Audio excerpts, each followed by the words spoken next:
Et puis les gars, on se retrouve pour une nouvelle vidéo, l'épisode 3 de Minecraft. Ah oui, et oui les gars, j'ai pas oublié les gars, bien sûr j'ai pas oublié l'épisode 3. J'avais très envie de faire l'épisode 3. Oh j'arrive direct du charbon. On va se le prendre. Et je peux arriver quoi. On va se prendre le charbon pour l'arrivée bien sûr. Sur les côtés. Et les Brésiliens ont toujours un peu d'avance là-dessus, mais là, ceci dit, les Néerlandais, et même à l'époque du Catenaccio, l'Italien Facchetti, ça date de la nuit des temps. Ah, voilà, Ce qui se passe maintenant, c'est que il m'en faut du charbon, mais j'en ai beaucoup. Et 30 dans l'épisode 2, j'en avais 30. Donc cet aspect défensif, c'est un peu perdu, peut devenir grotesque, effectivement, si Mendy se fait passer comme ça par Dani Alves, où il a un temps de retard, où il n'a pas été couvert. Mais le poste a évolué par rapport à ça. Allez, il voilà. va de soi que défensivement, il faut quand même... Parce que j'irai voir à peu près, parce que j'ai pas encore des... Enfin, j'ai des torches, mais je vais pas y aller tout de suite. Oui, 70%, mais tu joues un petit peu sur les mots. Mais c'est pas quelque chose de nouveau, quoi. Tu vois, Sidibé, on dirait qu'il arrive. Bon, c'est normal, parce que cette culture-là, il n'était pas né par rapport à des joueurs dont je parle. Mais ça existe depuis la nuit des temps. L'explication des entraîneurs, surtout moi je trouve c'est parce qu'en fait, les entraîneurs ne parlent que de l'apport offensif. Regardez ce que j'ai mis ici, c'est ma maison. Ok, sonne la touche. Je peux pas le dire parce que je tombe sur les entraîneurs. Bon, je sais pas, je vais mettre peut-être des... En fait, je sais pas. Attends. Oh, attends, non, je mets même pas de boss. Enfin, c'est là-dedans, je peux me battre. On est là-dedans. Bien évidemment, il faut aussi quand même un maximum d'intelligence dans le jeu, la position au point. Regarde Dani Alves lors de la finale, enfin il avait une position qui était quand même très particulière, surtout quand les deux sont très hauts, alors dans leur dos c'est là où ça peut passer, et le défenseur central droit, voilà, Barzagli ou un autre, il faut avoir l'intelligence du coulisser, patati patata, en deuxième mi-temps, avec l'isco à gauche, tout ça, ils les ont tués, ça dépend de plein de choses, mais Dani Alves il a été habitué tant avec Séville, là où il était très fort qu'avec Barcelone, d'être toujours dans les 40 derniers mètres adverses. Donc là, tu avais plus besoin d'un joueur. La porte, je me rappelle même plus comment on fait les portes. Défensivement, ça dépend aussi du positionnement et le choix footballistique. C'est incroyable. Ça dépend sur quoi tu vises. Faire 30 à tour, vous êtes-il convaincu? Non, mais c'est normal. Non, mais c'est pas mal, c'est pas mal. C'est bien. Et les 55 qui les envoient. Garcia éliminé. La Française a été battue Caroline par une Carolina Pliskova. Ah merde. Vraiment avoir des regrets. Ah merde. On a la bombe, on fait rentrer tout de suite notre prof de tennis. C'est pas grave, on fait pas de porte. Bon, Romain. Quelle classe. C'est Roland Garros. Là, on voit qu'on monte dans Roland. Là, on est dans la victoire. Là, on sent que Romain, ça va être express. il y a eu au début. On va faire griller des trucs. Ça va être express entendu ce soir. Répondez-moi. C'est pas avoir des regrets et quelques images pour étayer votre propos. Créer du mouton là. Avoir des regrets si elle avait réussi à varier davantage. Ça me sert. Le gros problème de Caroline Garcia, c'est qu'elle a un jeu extrêmement percutant, extrêmement agressif, qui est très efficace. C'est un peu, schématise, un Agassi au féminin, qui prend la balle très tôt, qui frappe très fort et qui essaie de conclure le point en 2-3 frappes de balle. Le problème, c'est contre une joueuse qui vont bien croiser le plus, parce que c'est très droit. Les gars, en fait, je pense que je vais l'éliminer. Je vais aller voir la grotte là-bas. Mais le problème, c'est que face à Pliskova, qui est une joueuse qui adore jouer en cadence, elle est tombée dans le plafond en fait. Elle est tombée contre une fille qui a déjà plus d'expérience qu'elle de ces grands rendez-vous-là, et donc qui a fait une finale de Grand Chelem, plusieurs quarts de finale. Et par conséquent, elle n'a pas su varier, la faire tomber dans un piège, dire, par exemple ça, là, bombé, de jouer un peu plus bombé, de gratter la balle, comme on dit, pour ne pas tomber dans le piège de la cadence, parce qu'en cadence, ça me fait elle est moins forte que Pliskova, elle est moins expérimentée. Voilà ce qu'elle a fait là, c'est le genre de point qu'il fallait faire plus régulièrement. Elle n'a pas su trouver un jeu de rechange, et c'est là où elle peut avoir des regrets, mais c'est là aussi où elle peut mesurer les progrès qu'elle a à faire, et pour ça, je pense qu'il est essentiel qu'elle travaille avec un coach autre que son père. C'est fini. Voilà, expérimenté. Sur les fautes directes, 31 pour Garcia, pour Pliskova, c'est là où ça s'est joué, c'est là où il y a eu les différences, c'est la conséquence de... ça s'est joué là-dessus, parce qu'à partir du moment où elle rentre dans une cadence infernale avec Les gars, je pense que... il faut pouvoir la tenir, un peu. Et plus mais je pense qu'on va bientôt faire notre... la faute. Voilà, c'est typiquement le genre de faute qu'elle a multiplié. on sait que ce jeu-là, c'est un jeu à haut risque et qui est plutôt agréable à voir. À la limite, on a reproché hier à Mladenovic de ne pas être rentré dans ce jeu-là, de ne pas être rentré dans Wazinski en finissant le point en la globale. Donc là, elle l'a fait, mais de manière un peu mal calculée par rapport à l'adversaire qu'elle avait en face d'elle. Ça réagit peut-être. Vous étiez parti peut-être vraiment avoir des regrets.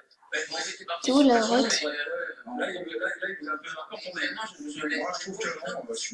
Ce que je veux dire, c'est que par rapport aux garçons, par exemple, où on est constamment déçu, là, j'ai pas été déçu parce qu'effectivement, je trouve qu'elle a fait quand même un gros match, qu'elle est revenue en cours de partie et qu'elle est tombée quand même sur une adversaire qui au final était meilleure. C'est pour ça que je disais non, mais après, je suis bien évidemment d'accord avec tout ce qu'elle dit. Elle a dit d'ailleurs dans sa conférence de presse que ce genre de match-là, en général, elle les jouait avant de les jouer. Là, elle ne l'a pas joué avant de le jouer, elle a vraiment joué son match, elle a fait tout ce qu'elle pouvait, mais il lui a manqué ce petit jeu de rechange qui est si utile dans les grands rendez-vous. Et je trouve quand même qu'il est bon globalement, en fait. Et d'ailleurs, c'est une nana qui est au port du top 20. Et dans le top 20, je crois que son meilleur classement, ça doit être 23 ou quelque chose comme ça, contre une fille qui peut être numéro 1 mondial. Donc déjà, il y a déjà un écart à la base.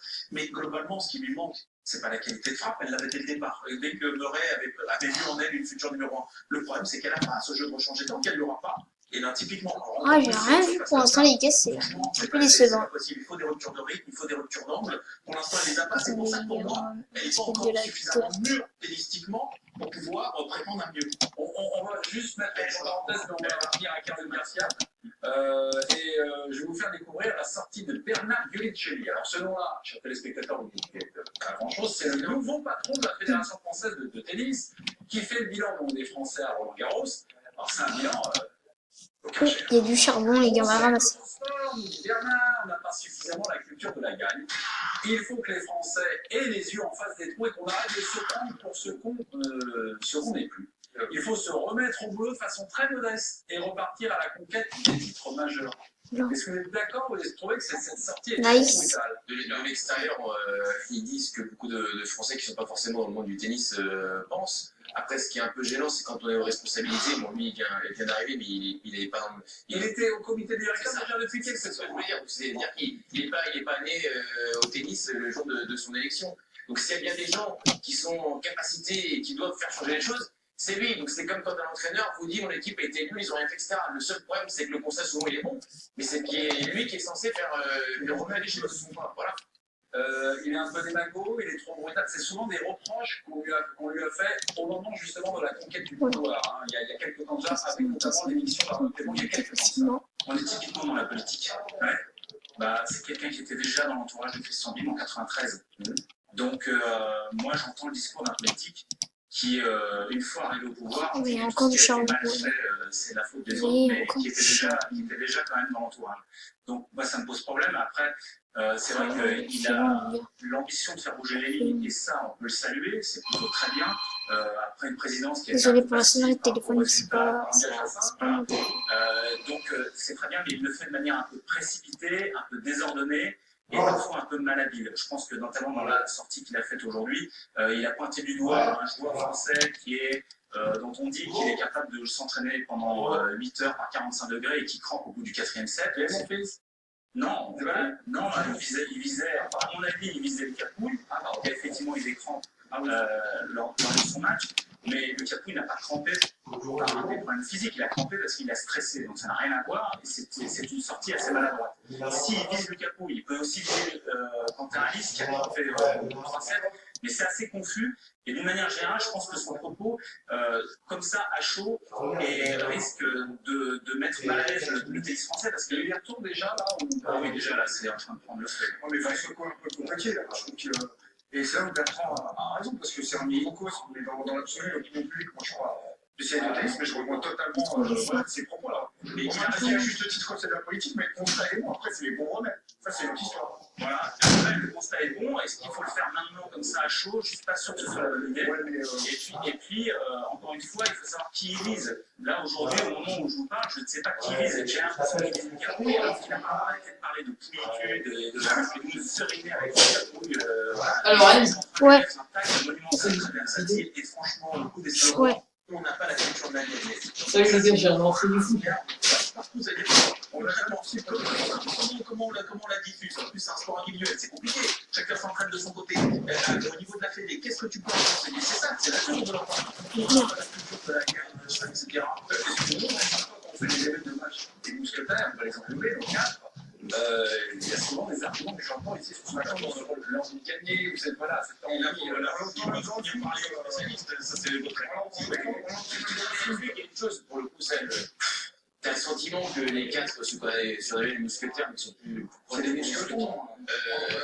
Il n'y a pas de pas les mêmes matchs. Il y a des mecs qui te laissent des regrets sur la carrière qu'ils ont réalisée par rapport à l'investissement qu'ils ont pu avoir sur la durée, dans l'entraînement, enfin, dans l'investissement tout au long d'une saison. Un mec comme mon fils, moi je veux bien, mais à chaque fois il joue le mieux à Roland Garros, sauf que le problème c'est qu'il est toujours rattrapé parce qu'il manquait de rythme, parce qu'il est PTC, parce qu'il y a des mecs.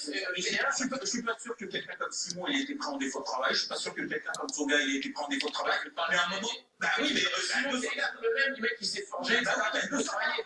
Gasquet, justement, à chaque fois on sort Gasquet mon fils. Moi je te réponds, Tsonga, Simon, c'est quand même des équipes qui ont une vraie éthique de travail. Il paraît que père Benoît Père. Quand tu tombes sur Djokovic, Federer, Ouais, que dalle. Il y a que dalle, les gars. Je prends bien creusé. Hein. On aime bien le tennis, Romain. Il faut y a Oh, du fer, les gars. Du fer, les gars, c'est bon ça. Enfin, du fer. Enfin, les gars, on a du Ça a fer. commencé à bouger avec les réactions, ça devient énorme. Vous avez peut-être une réaction à me proposer ou il y a quelque chose, un écho, il y a des gens qui sont serrés ou pour l'instant ça reste du domaine du off.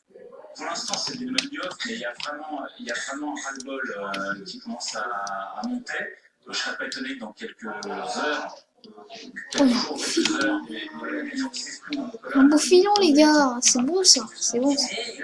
Et voilà, donc en tout cas c'est ce que j'espère parce qu'il y a un débat à mettre sur la table sur la manière de faire bouger les choses. Je ne pense pas que la manière utilisée par Bernard Gucci soit la meilleure. Après ça, on en parle demain. Absolument. On en parle demain. Oui, bah oui. On ne parlera pas des demi-finales. Merci Romain, on parle de Djokovic dans la deuxième partie. Voilà, est-ce qu'il est fini? Est-ce qu'il y a un risque? J'ai changé un peu la question, est-ce qu'il n'y a pas plus un doute? Est-ce qu'il y a un risque? Ça marche. C'est dur d'être président. Un numéro de Bernard Gucci, vous lui poserez. Un petit conseil de la part du président. Italie-Uruguay, c'est ce soir. C'est sur la chaîne d'équipe à 20h45, donc quelques minutes donc. À eux deux, Italie-Uruguay, c'est 6 titres mondiaux. Uruguay, 1930, 1950, Italie, 34, 38, 82, 2006. Un match entre deux champions du monde, est-ce que c'est forcément pour vous une affiche? Ça reste quand même. Ça reste, En 2015, ça continue à avoir de la gueule. Et quand on parle des deux titres de l'Uruguay, c'est aussi une équipe qui continue d'exister. C'est une équipe demi-finaliste en 2010. Voilà, demi-finaliste en 2010, qui a gagné une Copa América juste après, je crois, 2011 d'ailleurs. Voilà, donc c'est quand même une équipe qui a une actualité, c'est pas une équipe poussiéreuse. Après, c'est vrai qu'il y a des absents, mais au niveau d'un match amical, moi je continue à avoir envie de voir ça, parce qu'en plus, l'Uruguay, c'est quand même les joueurs uruguayens, quels qu'ils soient, ils prennent jamais ça par-dessus la jambe. Quand ils viennent, et ils ont envie de donner. Donc moi, je pense que un petit bémol peut-être, les Italiens et les matchs amicaux. Oui. Les Italiens, les matchs amicaux. pas toujours hyper. Oui, mais après, justement, dans le papier aujourd'hui de l'équipe, il y a un Italien, je ne sais plus lequel, qui parle. Oui. Italien, c'est et il dit il faut qu'on arrête justement de bazarder à chaque fois nos matchs amicaux parce que ça joue aussi évidemment dans le classement à la fin. Et lorsque et voilà, exactement. Après, ils font plus tête de série pour les grosses compétitions et donc ça leur a joué parfois. Ça a joué des tours en 2014. Et aussi dans papier, il parle notamment de 2014 où l'Uruguay avait sorti l'Italie, souvenez-vous. C'est ça. Okay. Mais 2014 dans la poule, parce que l'Italie sur un match sans enjeu en qualif avait fait un match nul mais qui ne les condamnait pas, sauf que ça leur coûtait des points. Et du coup, ils s'étaient retrouvés 2e et pas 8e au classement. Les nouvelles de ces deux équipes, alors Pierre Miguel, notre envoyé spécial là-bas à Nice, puisque le match se joue en France, se joue à Nice. Nice, près de la frontière italienne. On y va. Comment vont ces deux équipes? On sort de la grotte là, parce que on a bien creusé, on a pris du fer, je suis vraiment content. On n'est pas retourné les mains vides.